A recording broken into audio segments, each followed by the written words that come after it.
Hola, mi nombre es William Montealegre y en este episodio de nuestro podcast hablaremos sobre las infracciones y afectaciones a los derechos humanos presentados en el conflicto armado interno del país de Colombia, que se ha adelantado durante los últimos alrededor de 50 años por parte de grupos armados al margen de la ley, conocidos como guerrillas o paramilitares, y los grupos militares pertenecientes a la fuerza pública.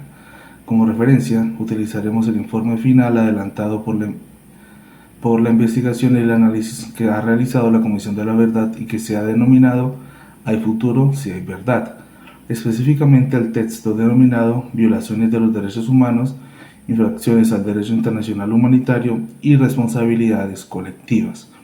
En este episodio de nuestro podcast contaremos con la participación de Diana Galíndez y de Jader Piñeres, quienes nos tocarán algunos temas importantes y se han reflejado en la lectura mencionada.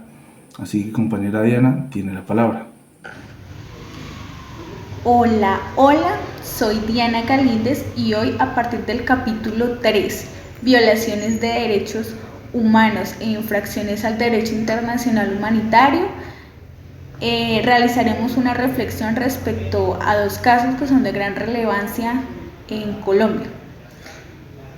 El informe "Hay futuro si hay verdad", informe final de la Comisión para el Esclarecimiento de la Verdad, la Convivencia y la No Repetición, presenta un análisis detallado sobre la situación de los derechos humanos en Colombia y las grandes violaciones cometidas a lo largo del conflicto armado interno.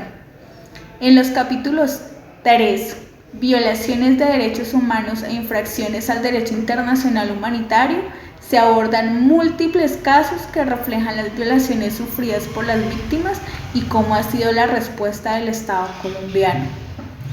En el primer caso, que es el desplazamiento forzado y despojo de tierras, que es uno de los casos más destacados y recurrentes en el informe, miramos que el desplazamiento forzado que afectó a millones de personas en Colombia durante las últimas décadas. El informe expone cómo las Fuerzas Armadas, los grupos guerrilleros y los paramilitares cometieron violaciones sistemáticas al derecho a la tierra y la vivienda, despojando a comunidades campesinas de sus territorios, a menudo para favorecer intereses económicos de grandes terratenientes. Este desplazamiento, que también implicó el despojo de tierras, fue una infracción directa al derecho internacional humanitario que protege a la población civil de los afectados del conflicto armado. A pesar de la magnitud de esta crisis humanitaria, el Estado colombiano no ha sido completamente efectivo en la reparación a las víctimas ni en la restitución de tierras, lo que lamentablemente perpetúa la vulnerabilidad de las personas desplazadas. Este caso, por ejemplo, evidencia una de las falencias del Estado en garantizar los derechos de los ciudadanos, especialmente de las comunidades más pobres y rurales, que lamentablemente continúan enfrentando altos niveles de pobreza, exclusión social y falta de acceso a la justicia. Y es que, a pesar de las leyes y políticas para la restitución de tierras, las víctimas lamentablemente siguen enfrentando obstáculos tanto legales como sociales para la restitución de tierras, para recuperar sus propiedades, y en muchos casos ni siquiera han recibido reparación integral por el sufrimiento sufrido. Otro caso alarmante abordado en el informe es el uso de la violencia sexual como estrategia de guerra. Lamentablemente, y es doloroso, pero las mujeres, en su mayoría desplazadas o atrapadas en zonas de conflicto, pues fueron víctimas de agresiones sexuales por parte de grupos armados ilegales, así como de miembros de las fuerzas del Estado. Sí, también por parte de ellos. El informe documenta la sistematicidad con la que se utilizaron estos crímenes para generar terror, despojar a las mujeres de su dignidad y mantener el control sobre las comunidades. La violencia sexual en este contexto no solo constituyen una gran violación de los derechos humanos, sino que también es una infracción directa al derecho internacional humanitario que prohíbe este tipo de abusos en tiempos de guerra. En este caso, la respuesta del Estado colombiano ha sido insuficiente. Las víctimas de violencia sexual han enfrentado estigmatización, impunidad y una falta de atención adecuada por parte de las autoridades judiciales y sociales.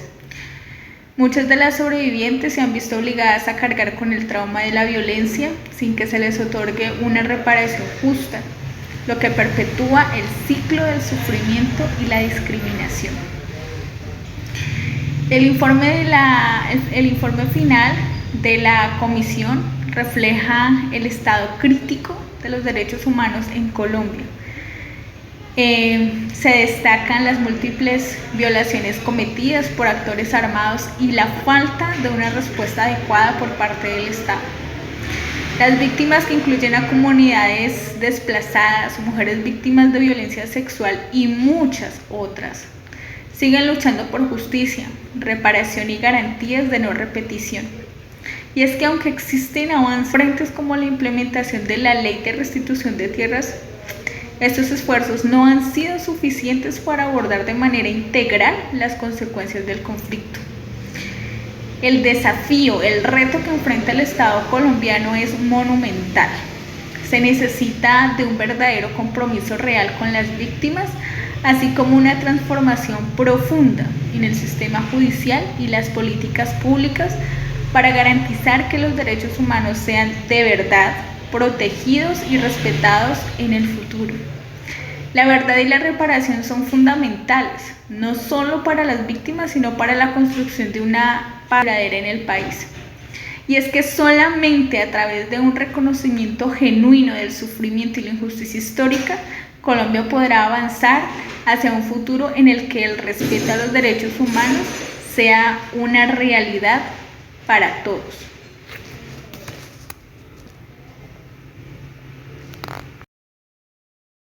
Un excelente aporte por parte de nuestra compañera Diana Galíndez frente a las afectaciones a los derechos humanos relacionados con el despojo de tierras y las violencias sexuales. Para complementar un poco la charla, tocaré el tema de las afectaciones y vulneraciones a los derechos humanos relacionados con el reclutamiento de niños, niñas y adolescentes. Para esto cabe iniciar con un dato importante y abrumador que nos da el informe final de la Comisión de la Verdad, en el cual indican que desde el 1990 hasta 2017 se registraron no menos de 16.238 víctimas de reclutamiento forzado por parte de niños, niñas y adolescentes.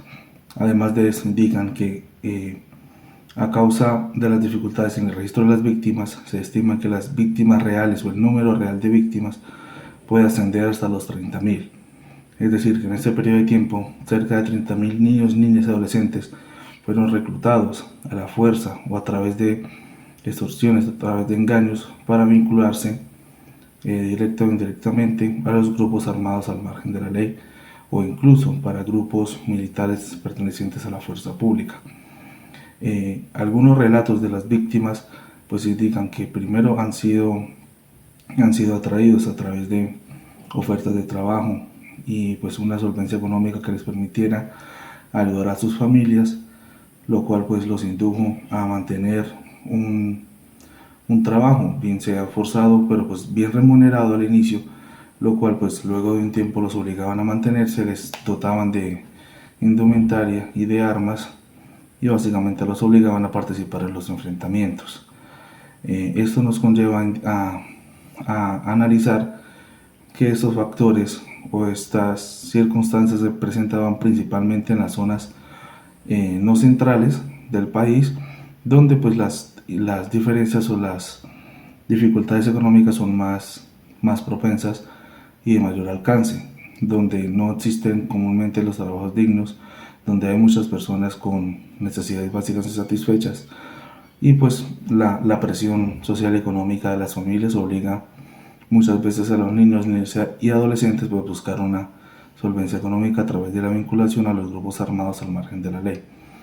Otros relatos pues también indican la obligación o el forzamiento por parte de estos grupos para ser vinculados a los grupos, al conflicto armado, ya que los obligaban, básicamente los secuestraban, los obligaban a ir a sus campamentos, los dotaban, los capacitaban en el manejo de armas y los enviaban al combate, dado que pues al ser niños, niñas y adolescentes pues tienen una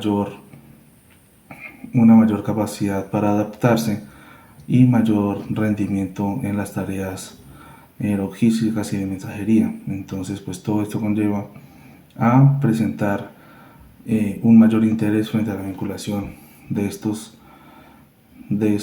sector poblacional, y pues que afecta en gran medida el derecho humano, principalmente el derecho a la vida y los derechos de los niños y las niñas.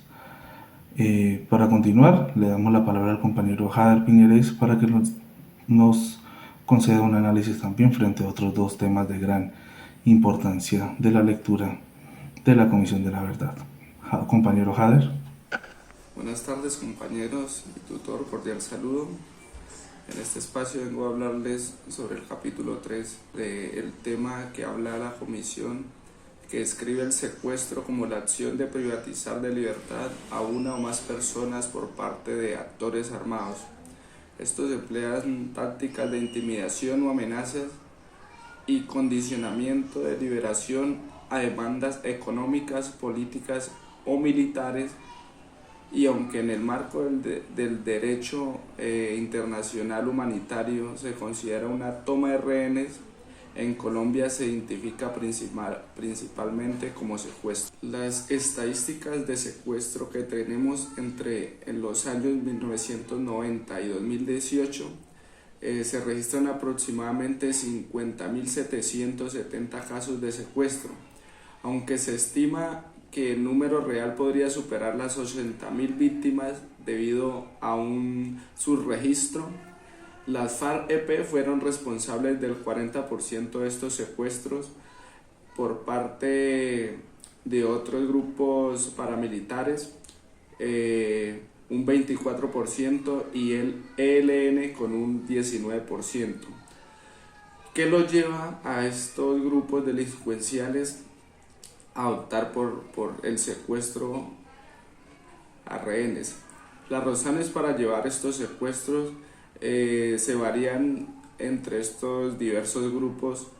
Por ejemplo, las FARC utilizaron esta estrategia para obtener financiamiento, presionar por intercambios humanitarios y mantener el control sobre los territorios. Se estima que alrededor del 40% de los secuestros se realizaron con fines extorsivos. ¿Qué impacto trae estos secuestros en las víctimas?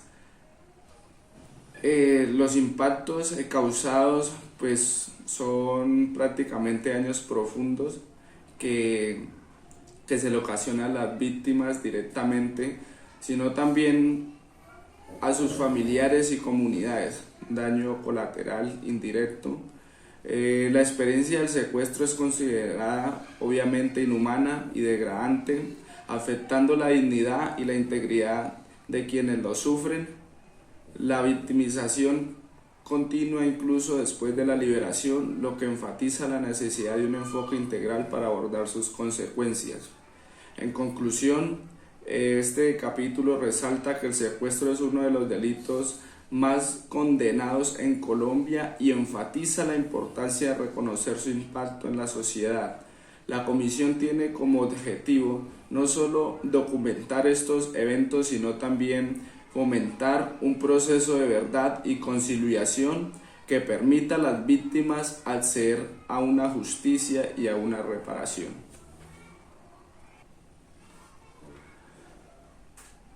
Como otro caso de estudio referente al capítulo, encontramos también el desplazamiento forzado, que se define como una situación en que las personas son compelidas a dejar sus hogares debido a la violencia y al miedo provocado por actores armados. Este fenómeno ha impactado tanto a grandes urbes como a pequeños pueblos, creando una crisis humanitaria que se ha manifestado en toda la región del país.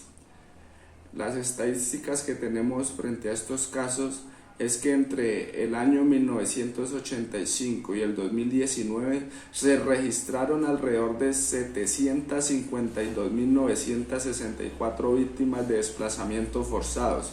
Los años más críticos fueron entre 1995 y el año 2002, siendo el año con mayor número de personas desplazadas. Las FARC fueron responsables de un 75% de estos casos, seguidas por los grupos paramilitares con un 13% y el ELN con un 5%. ¿Cuál es la motivación que tienen estos grupos armados frente al desplazamiento forzado? Las causas de desplazamiento forzado son diversas y están relacionadas con la dinámica del conflicto armado, pues muchas personas se vieron obligadas a huir no solo debido a ataques directos, sino también por amenazas y masacres que buscaban sembrar el miedo en la población civil. Además, algunas víctimas han sido desplazadas en varias ocasiones, lo que agrava aún más la situación. El impacto que esto ocasiona en las víctimas, pues el desplazamiento forzado como tal ha tenido efectos devastadores, porque las víctimas, quienes no solo pierden sus hogares y tierras, sino que también son expuestos a un profundo desarraigo, esta vivencia afecta su dignidad, el bienestar emocional y los lleva a integrarse en comunidades vulnerables en grandes ciudades como Bogotá y Medellín, ya que muchos de estos grupos armados son de pueblos marginados o de regiones marginadas donde no hay mucha ocupación de la fuerza pública. Estas víctimas tienen que irse en desplazamiento a las grandes ciudades.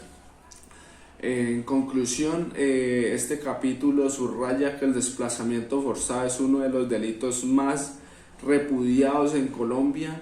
La comisión tiene como objetivo documentar estos hechos y fomentar un proceso de verdad y reconciliación que permita a las víctimas acceder a la justicia y a la reparación, reconociendo así el impacto significativo que este fenómeno ha tenido en la sociedad colombiana. Muchas gracias por su atención, compañeros y tutor. Feliz resto de día. Compañero Jader, mil gracias por su aporte.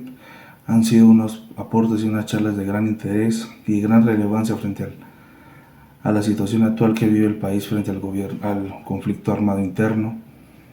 Y pues solo queda esperar a que más pronto que tarde se logren mejorar las condiciones que dan origen a estos conflictos, se logre una paz estable y duradera en la cual pues todos como colombianos aportemos al desarrollo y aportemos al sostenimiento de esta paz y el crecimiento de nuestra región. A todos, muchas gracias por su atención y nos veremos en una próxima oportunidad. Saludos.